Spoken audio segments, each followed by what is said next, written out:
Welcome to the LA Gay and Lesbian Center. Thank you for choosing to receive your care from our expert medical providers. We're very proud of our transgender healthcare program, and it is just one of many center programs that might be of interest to you. In addition to medical care and the trans-inclusive programs that the center offers to the entire LGBT community, we also offer many programs and services specifically tailored for transgender people. For example, our Transgender Economic Empowerment Program, which helps transgender people develop marketable skills and then matches them with trans-friendly employers. And our Anti-Violence Project, which assists transgender people who are victims of anti-transgender harassment or discrimination. We also have a transgender social networking and conversation group. Our legal services department can help with changing your name and your gender on legal and other government documents. We're especially proud every June to host one of the nation's largest transgender pride festivals. We call it Trans Pride LA. If any of these programs and services interest you, ask your medical provider about them or someone at our front desk. Transgender people have been an important part of the center's success since our earliest days more than 40 years ago. This is a copy of our first newsletter from 1973. Here it lists people who came to the center in December of 1972. Right there they list transgender peer counseling, and in December of 1972, 12 people attended that group. Today we continue in that proud tradition. Thanks again for coming to the center, and thank you for caring for your health. Hi, I'm Dr. Maddie Deutsch, the director of the LA Gay and Lesbian Center's Transgender Health Program. As a new patient, I'd like to talk to you about some of the risks, expectations, and long-term considerations and medications associated with your transition from female to male. Many people are eager for hormonal changes to take place rapidly, and I understand that. But it's very important to remember that the extent of and rate at which your changes take place depend on many factors. These factors include your genetics, the age at which you start taking hormones, and your overall state of health. Consider the effects of hormone therapy as a second puberty, and puberty normally takes several years for the full effect to be seen. Taking higher doses of hormones will not necessarily bring about faster changes, but it could endanger your health. And because everyone is different, your medicines or dosages may vary widely from those of your friends or what you may have read in books or online. There are 4 areas where you can expect changes to occur as your hormone therapy progresses. The first is physical. The first changes you will probably notice are that your skin will become a bit thicker and more oily. Your pores will become larger and there will be more oil production. You may develop acne, which in some cases can be bothersome or severe, but it can be managed with good skincare practices and common acne treatments. You'll also notice that the odors of your sweat and urine will change, and that you may sweat more overall. When you touch things, they may feel different, and you may perceive pain or temperature differently. Your breasts will not change much during transition, though you may notice some breast pain or a slight decrease in size. For this reason, some breast surgeons recommend waiting at least 6 months after the start of testosterone therapy before having chest reconstruction surgery. Your body will begin to redistribute your weight. Fat will diminish somewhat around your hips and thighs. Your arms and legs will develop more muscle definition and a slightly rougher appearance as the fat just below the skin becomes a bit thinner. You may also gain fat around your abdomen. Your eyes and face will begin to develop a more angular male appearance as facial fat decreases and shifts. Please note that it's not likely your bone structure will change, though some people in their late teens or early 20s may see some subtle bone changes. It may take 2 or more years to see the final results of the facial changes. Your muscle mass will increase, as will your strength, although this will depend on a variety of factors, including diet and exercise. Overall, you may gain or lose weight once you begin hormone therapy, depending on your lifestyle, diet, genetics, and your muscle mass. Testosterone will also cause a thickening of the vocal cords, which will result in a more male-sounding voice. Not all trans men will experience a full deepening of their voice with testosterone, and some men may find that practicing various vocal techniques or working with a speech therapist may help them develop a voice that feels more comfortable and fitting. Voice changes may begin within just a few weeks of beginning testosterone, first with a scratchy sensation in the throat or feeling like you're hoarse. Next, your voice may break a bit as it finds its new tone and quality. Let's talk about hair. The hair on your body, including your chest, back, and arms, will increase in thickness, become darker, and will grow at a faster rate. You may expect to develop a pattern of body hair similar to other men in your family. Just remember, though, that everyone is different and it can take 5 or more years to see the final results. Regarding the hair on your head, most trans men notice some degree of frontal scalp balding, especially in the area of your temples. Depending on your age and family history, you may develop thinning hair, male pattern baldness, or even complete hair loss. Lastly, everyone is curious to know about facial hair. Beards vary from person to person. Some people develop a thick beard quite rapidly, while others take several years. Some may never develop a full beard. This is the result of genetics and the age at which you start testosterone therapy. Non-transgender men have varying degrees of facial hair thickness and develop it at varying ages, just as with trans men. The second impact of hormone therapy is on your emotional state. Puberty is a roller coaster of emotions, and the second puberty that you experience during your transition is no exception. You may find that you have access to a narrower range of feelings, or have different interests, tastes, pastimes, or behave differently in relationships with people.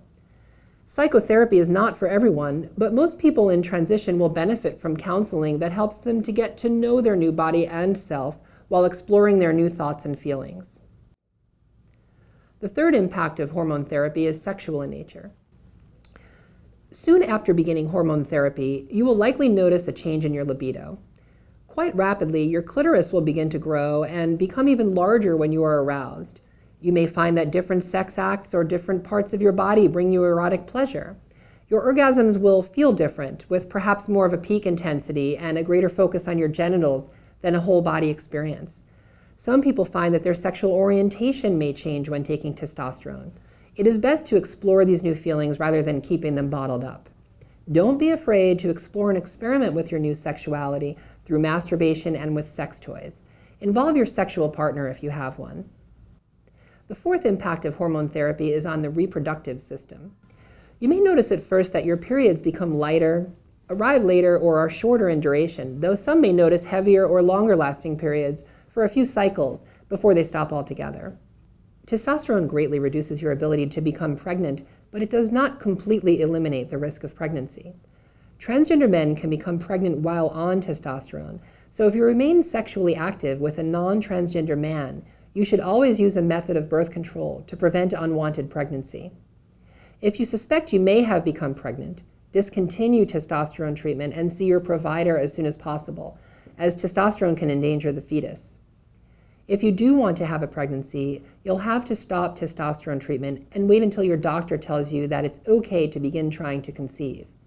It's also important to know that depending on how long you've been on testosterone therapy, it may become difficult for your ovaries to release eggs, and you may need to use fertility drugs or expensive techniques such as in vitro fertilization to become pregnant.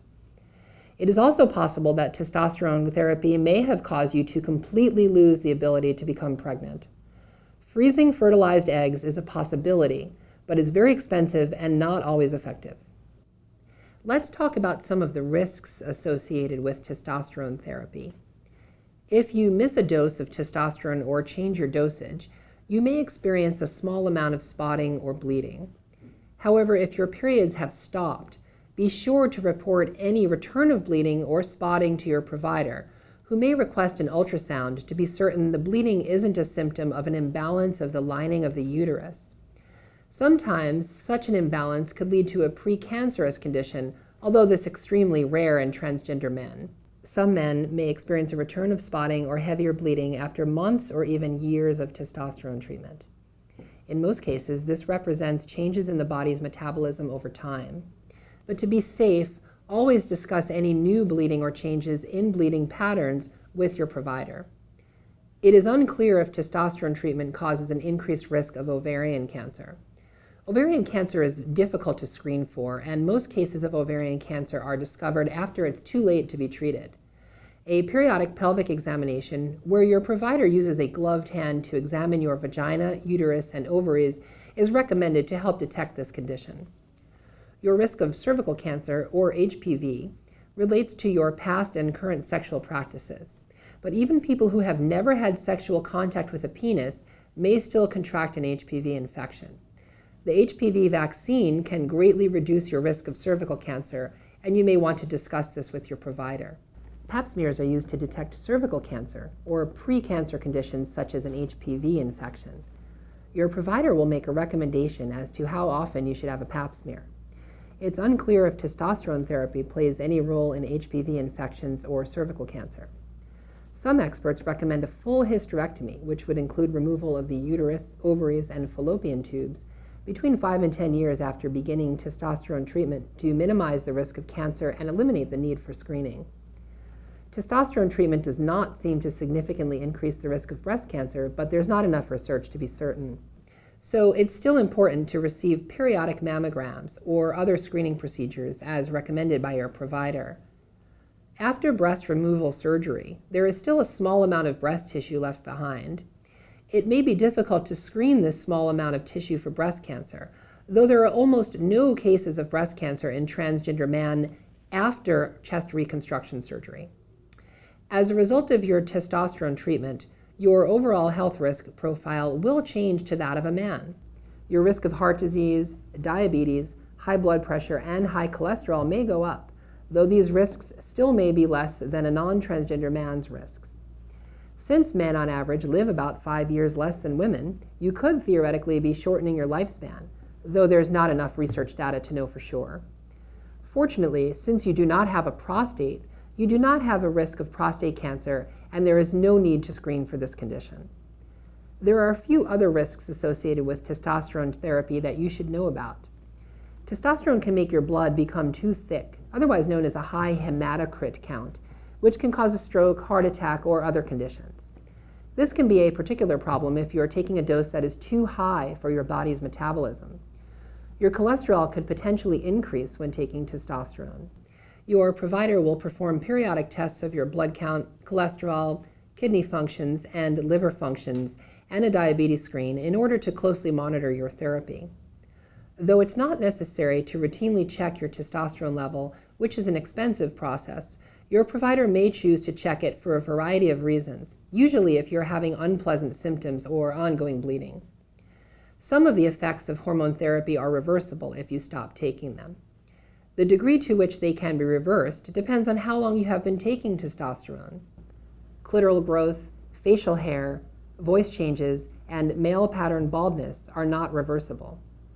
If you have had your ovaries removed, it is important to remain on at least a low dose of hormones post-operatively until you're at least 50 and maybe older to prevent a weakening of the bones, otherwise known as osteoporosis. Those are many of the risks for you to consider and discuss with your provider should you have any questions. Now let's discuss some practicalities of hormone therapy. Testosterone comes in several forms. Most transgender men use an injectable form to start. Some choose to begin at a lower dose and increase slowly, while others choose to begin at a standard dose. Both approaches have their pros and cons. You should discuss with your provider the best option for you. Testosterone levels tend to be most even over time when the injections are given weekly. In addition to injections, there are also transdermal forms of testosterone, including patches, gels, and creams. In some men, these forms cause changes to progress at a slower pace. Regardless of the type of testosterone you're taking, it's important to know that taking more testosterone will not make your changes progress more quickly, but could cause serious health complications. Excess testosterone can be converted to estrogen, which may increase your risks of uterine imbalance or cancer. It can also make you feel anxious or agitated and cause your cholesterol or blood count to get too high. In conclusion, please be patient and remember that all of the changes associated with the puberty you're about to experience can take years to develop. Thank you for listening and for taking care of your health.